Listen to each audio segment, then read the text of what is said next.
Yeah, Okay. yeah. I know a lot of people talk about just enjoying this tournament, the hospitality in Memphis. Can you just talk about what it is that you like, coming back to Memphis and playing here? My first time here, I was actually 15, and I played the girls' 16s clay courts here.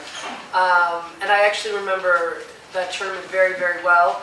And the only time I played it as a professional was 2008, and I had a great time every time I've been here to Memphis. Was just joking around about going to Graceland both times I was here, and just this great ambiance that's here at this club, how great the fans were. And I was disappointed I didn't play it as a pro until my last year on tour. But I was excited to come back when they mentioned the possibility of doing something like this, and I said, yeah, absolutely. If you do it, I would love to come back to this great city, and especially to see all the fans. Lindsay, how do you find time to kick the racket with three? It's not much, as you might see tonight. I'm so sorry, Mark. But I try and play a little bit, and tried to play a little bit more in the last 3 or 4 weeks to try and look okay out here tonight. But there isn't a lot of time. My kids are young. They're 5'3" and 13 months, so it's mostly spent just trying to organize their day. Lindsay, how would you sum up kind of the state of professional tennis today versus when you first came on the tour? I think women's tennis is getting back to a really great place, and I'd love to see right now that the players at the top, especially the top 4, have really separated themselves from the pack, because really the last, I don't know if it's 8 or 9 years, the best player wasn't necessarily indicated by who was #1 in the rankings, and I think that having Serena back, and she's now the oldest #1 actually today, that's where she belongs, and when she's healthy and winning. I think that the sport is much more physical. It seems like every 10 years or so, I believe that the miles per hour in shots go up, I don't know, 5, 10 miles per hour. But these players now, there's so much focus on the off-court and the training, and then the post-match recovery, and it's much. I believe it's even more physical now. They're better athletes. They play at a higher level. They've got more to deal with physically, and it's been fun to watch the evolution. And I'm really happy that women's tennis has gotten back to a really great place. It's been a really exciting last 12 months. What about young American women that people might look for? I mean, everyone talks about Sloane, and she's great. She's at a career high. I think she's 16 now. And hopefully Australia wasn't too much too soon, because sometimes that really kind of inhibits a player and their ability to improve. So we'll see what she's able to take away, but she's athletic. She's got great power.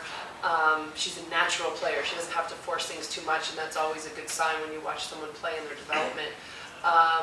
There's Madison Keys, who plays tomorrow. I've always loved her game. I first saw her play I first saw her play 2 years ago, and thought that she had really great potential. So I'm curious to see how the next year or 2 goes for her. So I think we've got players that you can legitimately say can be top 10. And for about the past decade, you really haven't been able to say that. You've said, oh, they're good, and they'll do well. But I think that you can legitimately say now we've got some players with some real chances. When you talk about the group of young Americans, do you think that as a group they push each other? Do you think that's good with Sloane, Always Jamie good. having a good run in Yeah, Australia? exactly. Yeah, I didn't mention everybody. I'm sorry. I didn't mean to Do you leave think anyone as a out. group that helps propel each of them up higher? If you look in the history of tennis, quite often you'll see players rise to the top of the ranks in 2s or in 3s from the same country. So with Justine and Kim. When I was growing up, I played very closely with Chanda Rubin, who obviously she got to the top 10 for a long time. It's good, especially when you practice with these players, you see what they're capable of, and then you might see them win matches, and you start to believe in yourself. Well, okay, well, I'm just as good as they are, or I beat them in practice, that I could accomplish that as well. And you kind of go through these big steps together if you're close, and if you're not close, it might inspire you more to try and keep up with your rival. But it helps when there is a group of players. It also takes the pressure off the focus just being on one. Sloane has now really inherited that by virtue of getting to a Grand Slam semifinal. She's the leader of this pack, but it does help that there are a few other names right around hers.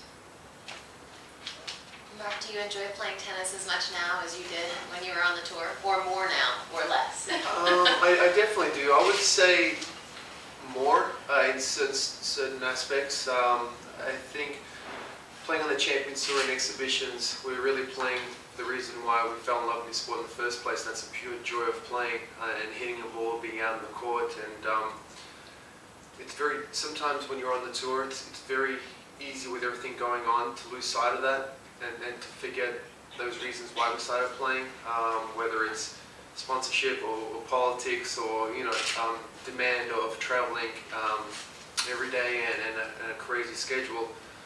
So I think you get burnt, and the love's always there, but you just get burnt, and you kind of, it's nice to step back, because when you do step back, you realize how much you do miss it in your life. Mark, do you look back and kind of think about you were really making moves at certain times, and all of a sudden an injury would creep in? You kind of look back and say, geez, if that didn't happen, where you might have been, or do you just kind of look back and think, I did pretty well when I was healthy? I don't like to look back and go, what if and what if, because everything happens for a reason the way it's supposed to happen.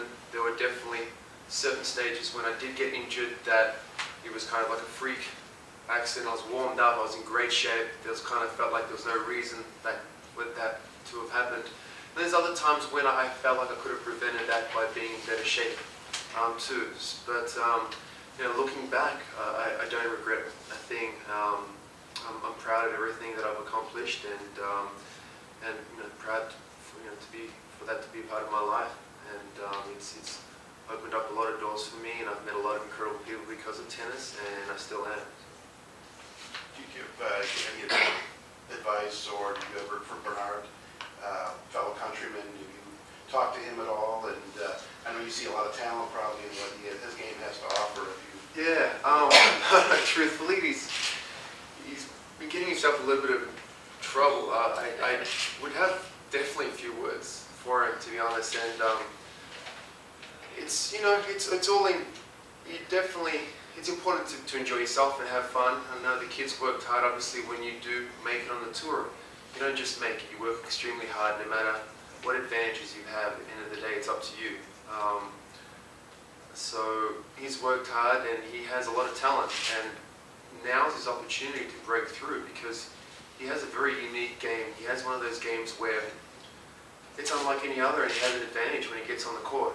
But the problem with that is, if at the start you'll win some matches, but what happens is, you know, word gets around the locker room, and people start figuring you out, or you don't get psyched up, you know, so you don't get psyched out by your game and then being a little different. So I think that's starting to happen now. We had a great start to the year, but I was looking forward to him kind of like after the Australian Open, really stepping up and taking his game to the next level. And, you know, he loses, I think, 2 first rounds or another first round, and that's a little disappointing because he had a good momentum build, you know, from the Australian Open and, you know, the Australian summer. So I would say for me, if I sat him down, his focus and games, I think it's important to have weapons.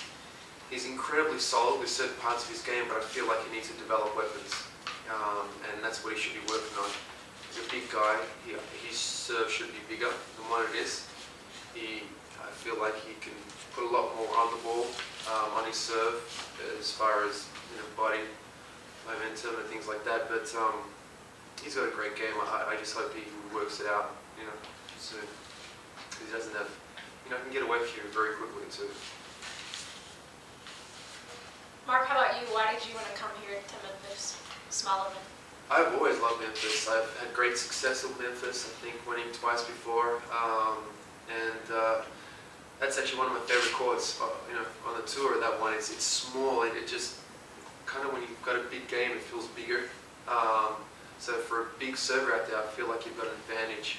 And you know, there's not a bad seat in the house. The crowd feel very much involved. The atmosphere, the energy out there is always great. Was always positive, and the fans in Memphis were really well educated as far as their sport and knowing when there's a big moment and when to get involved, and very fair. Even if I happen to play an American, they're incredibly fair and just passionate. You know, this is, I think, a week they look forward to, and it shows because there's just been some great night matches out there for me, and tonight I look forward to having, you know, an opportunity to get back out in the court that I loved and miss and play a fun match.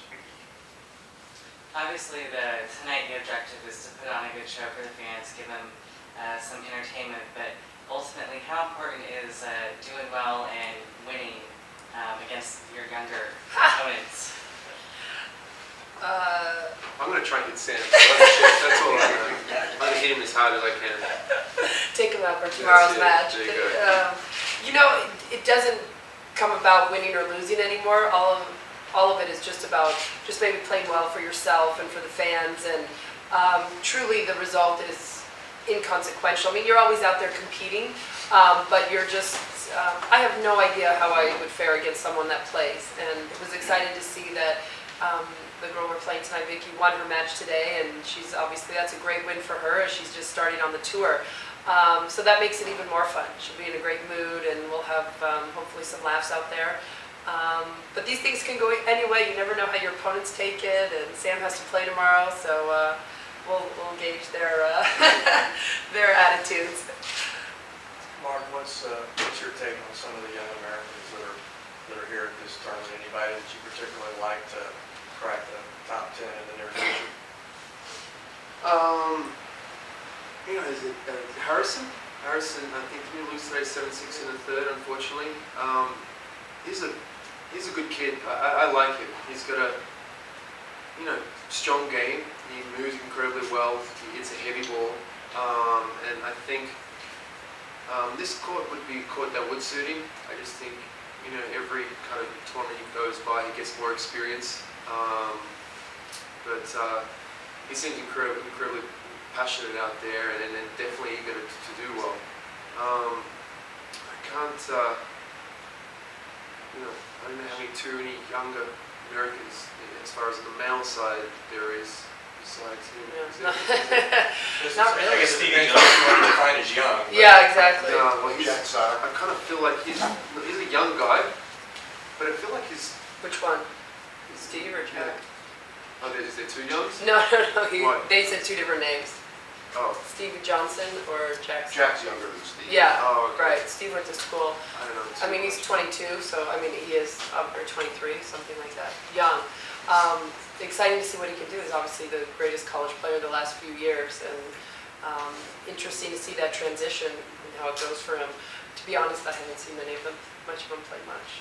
Sorry. Yeah, same here, unfortunately. I don't watch too much tennis Yeah? these days. No, Oh, that's interesting. truthfully, no. Mark, a quick word on Sam Stosur, how she kind of had some disappointing results at the Australian Open. Is that her putting too much pressure on herself playing at home? Did you ever sense any of that? Is that kind of what she's going through? I mean, there's always pressure when you play at home, but there's also, you know, there's the flip side that, you know, you do get pushed into certain matches that are tough matches, and the crowd gets you through it. So because that support, but I kind of, when I see certain results from her, I get baffled because I think she has an incredible game. I've always thought a kick serve is a big thing in tennis, and she's like, what is it, her and maybe Serena would be the only ones that actually has a kick serve, truthfully. It's true. And that's a big advantage you have. When you have that kick serve out wide, I would use that almost 60% as a first serve for her, because it opens up the court, and then she runs around, and she's got a great forehand, and she's got a great forehand when she runs around and backhand. I would do that play almost all day, and it's just certain losses I see just baffle me because she's so good, and she can volley, and she's won doubles tournaments, and I definitely expect her, especially after winning the US Open, but you know, I definitely feel like she should be winning so much more than she does, but I don't know what it is, you know, truthfully. Any more questions? Okay, thank you guys. Thank you. Okay, so we're going to take a quick picture.